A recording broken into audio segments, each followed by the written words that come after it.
too often black women prioritize a man's income over his masculinity, meaning he can provide. He's willing to help with those children. He will nurture you, look out for you, but he might not be able to put you in a Mercedes. He might not be able to help you with that $1 million mortgage. And I've seen black women turn down good men, very good men, because he didn't have the economics, but he had everything else. Dr. Umar says the reason why black women cannot get a black man is because too often black women are requiring that there's a finished product, meaning the black man meets all of the criteria instead of meeting a black man who treats you right and investing in that man and getting him to be the man that you want him to be. He says that this is why the snow bunny crisis is so rampant, because a white woman will find a black man who has potential, invest in him, and then when you see that black man 5 years down the line as the finished product, you say, wow, look at that black man who sold out and got that snow bunny.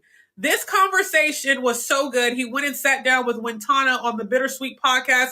You can find it on YouTube, but let's take a listen to a piece of the conversation. Struggling to find what kind of black okay, let's man, talk about it. Black men all in Australia. No, we have. So what kind of black men are you struggling to find? Are you struggling to find a millionaire? Are you struggling to find somebody who's 6'3" with a 6-pack stomach? No. Are you struggling to find someone who can finance a European expensive materialistic lifestyle? No. What kind of black man are you struggling to find? Let's talk about the.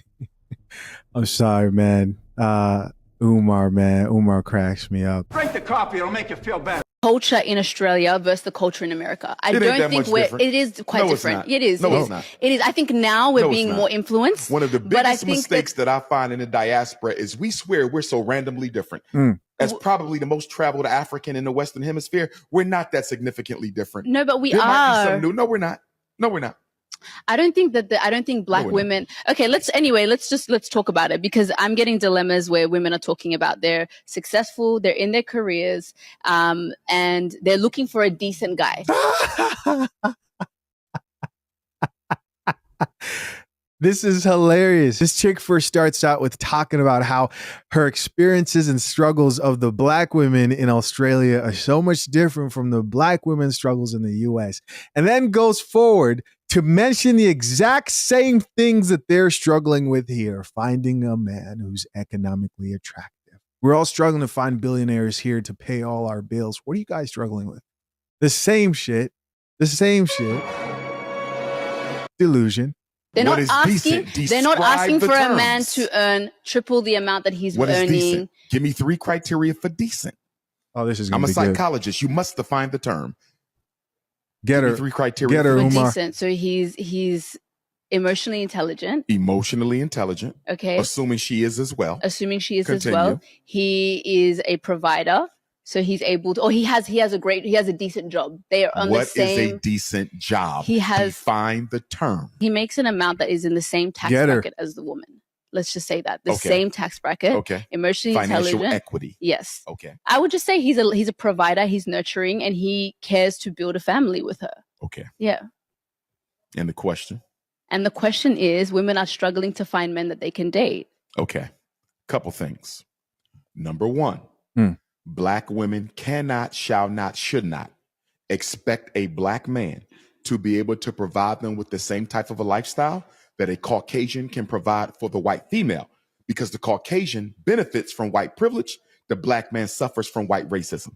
So we should not be, no sister should be looking for a European equivalent or an African equivalent of a European. A black man has to work twice as hard to get half as much. So although I can appreciate the financial equity, but if you are a doctor, a lawyer, an engineer as an African woman in Australia or America or the UK or Toronto or Johannesburg, looking for a black man who has financial equity with your type of career success, that's going to be difficult. You might got to tone it down a little bit. What I find as a therapist.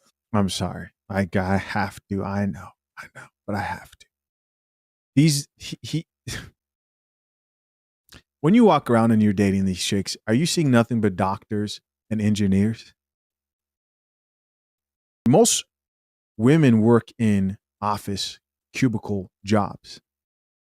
So this idea, listen, I'm not trying to shit on any one of those jobs. I used to get made fun of while I was working on the side on businesses and such for Being a CNA for 10 years, something I would still do till this day because I enjoyed it so much. Right? I'm not trying to come down on people who work those jobs. I'm just saying, when it comes to this conversation, can we stop labeling these chicks like they're just out here being engineers and doctors? And the truth is that the white men are also dealing with the exact same thing of women expecting them to be providers. Of course, it has to do with hypergamy, but let's keep listening.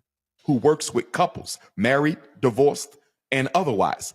Too often, Black women prioritize a man's income over his masculinity, meaning he can provide. He's willing to help with those children. He will nurture you, look out for you, but he might not be able to put you in a Mercedes. He might not be able to help you with that $1 million mortgage. And I've seen Black women turn down good men, very good men, because he didn't have the economics, but he had everything else. Sisters need to be careful not to fall into this European narrative of judging men primarily by how much they make.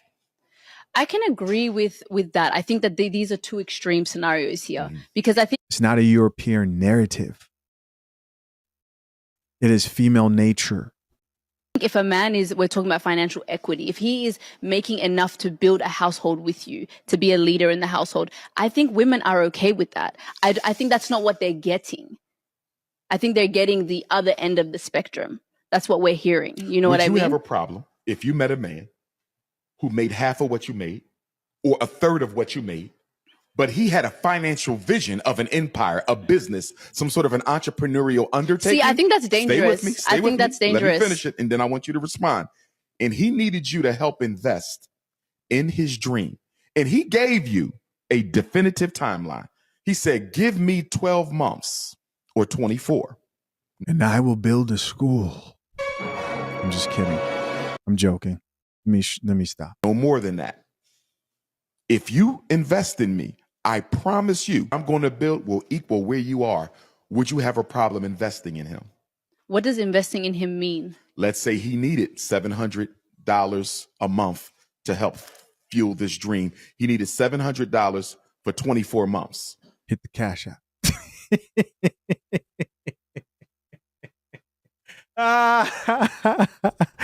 Oh, shoot. Could you do it?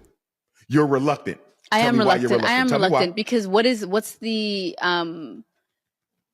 guarantee? There is no guarantees in love. There is no guarantees in romance. And also, I think context matters. How long have we been together? I agree. You know, if it's just a guy that I met last year and all of a sudden he has these dreams and he wants me to fund it. Y'all been dating for about 2 years. You like him.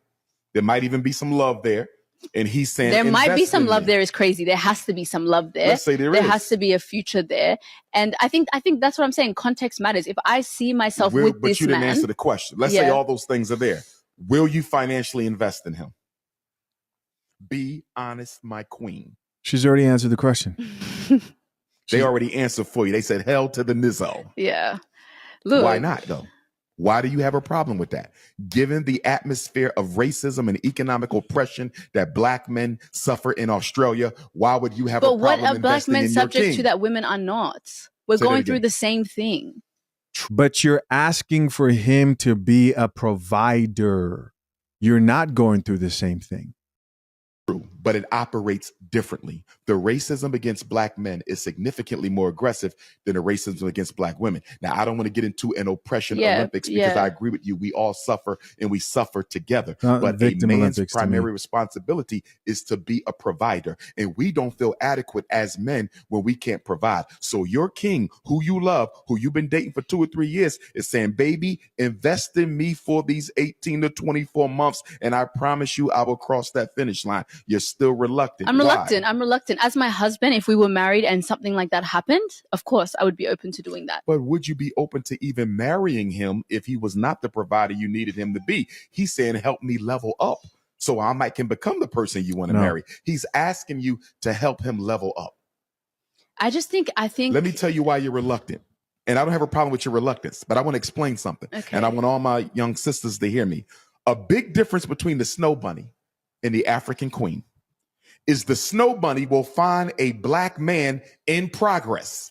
She will find him on the job. She will find him on the university. And that snow bunny will see a Black man with potential and she will invest in him. She will help him level up. And then when the sister see him 5 years ago, 5 years later, he's a millionaire. And the sister say, look at that sellout. He went and got a white girl. But guess what? When he was looking for a sister to help him level up, to invest in him, none of them wanted it. You know why? Too many black women want a finished product.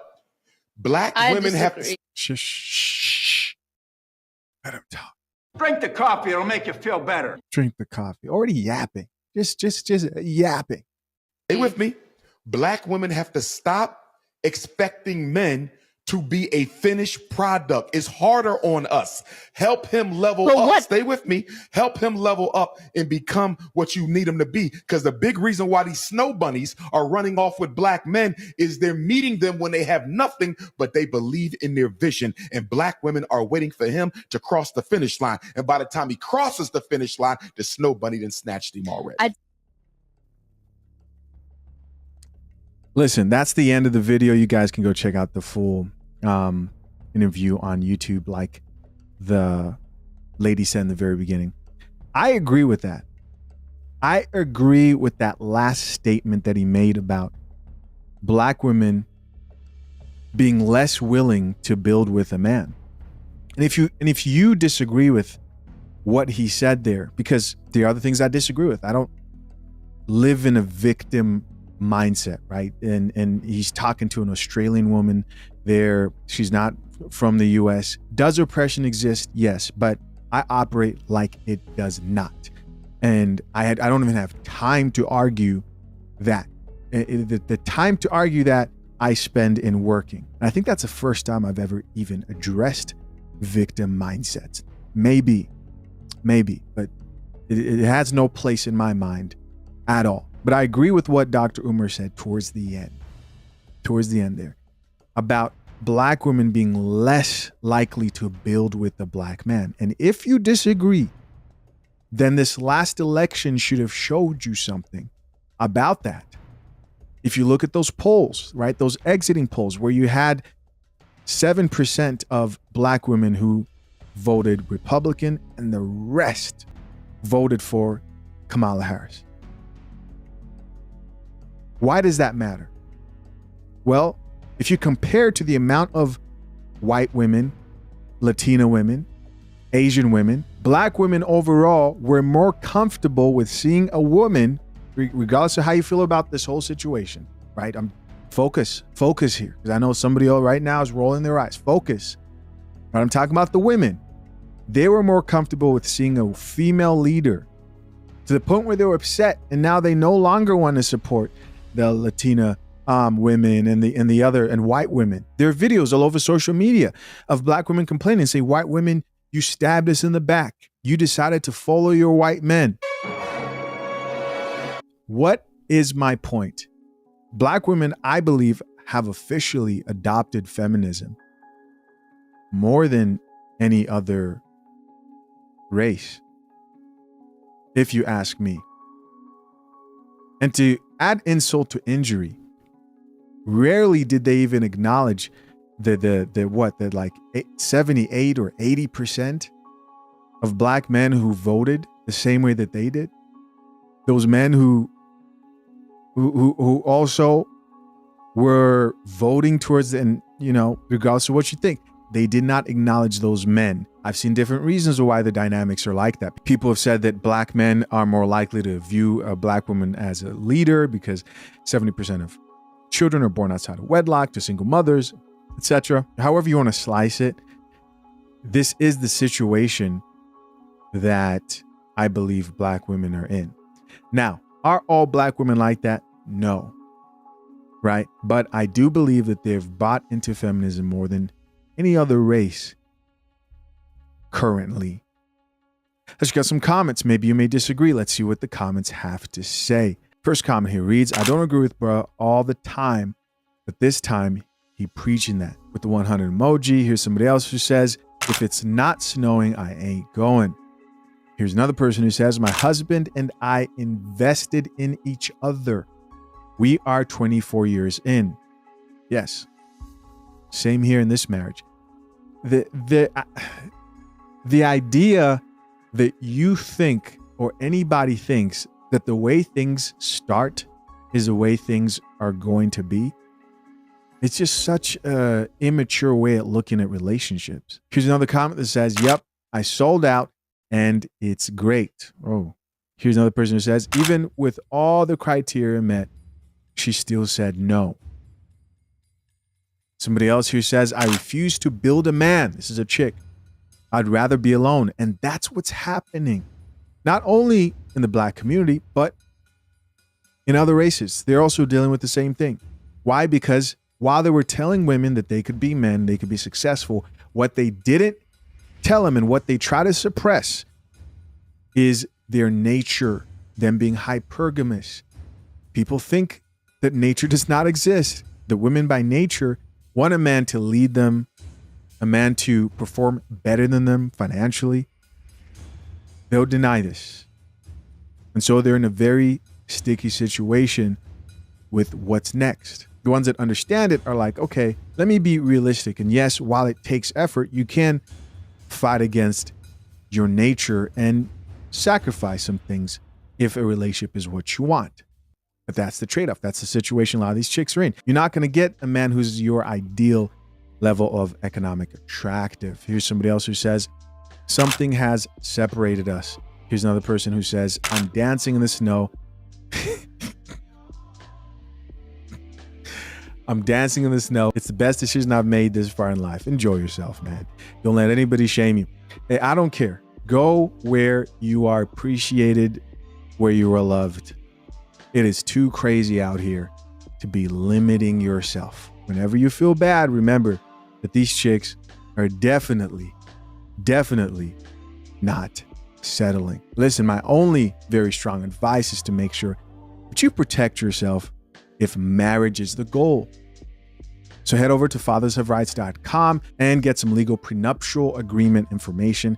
Consider joining Boo Brothers, a community of men who value family, fatherhood, so on and so forth. Till next time, I'm out. Peace.